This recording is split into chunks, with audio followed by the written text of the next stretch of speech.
Walang nagawa ang mga babaeng ito kundi ang mag-iiyak matapos maaresto sa isang buy-bust operation sa parking lot ng isang mall sa Santa Mesa, Maynila kahapon.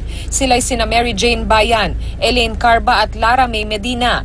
Ang nasabat sa kanila, kalahating kilo ng shabu na nagkakahalaga ng 3.4 million pesos. Sa tatlo, isa lang ang nagbigay ng pahayag at itinanggi niyang may kinalaman siya sa kalakalan ng shabu.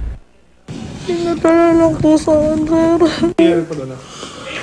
Hindi ko rin po alam. Pinasuyo lang po sa akin. Binigay lang niya po. Pero sabi ng PIDEA, big time ang tatlo at magkakasama lang sa isang grupo.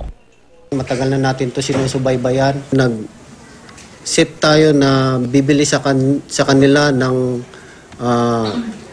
kalahating kilong droga in the exchange of 800,000 pesos. Tatlong lalaki naman ang arestado sa buy-bust operation sa barangay Bagong Silangan, Quezon City kagabi. Nakuha sa kanila ang 5 sachet ng shabu at 200 pesos na buy-bust money. Kasi po yung asawa niya po yung kuhain na sa mga polis. Wala po yung asawa niya, nagtago. Kaya siya lang po yung sinama. Hindi ko naman po alam na bibinte. Depensa naman ang ikatlong suspect na si Angelo Pitchay. Runner lang daw siya. Sa huli, lahat sila aminado na dating gumagamit ng shabu. Von Aquino, GMA News.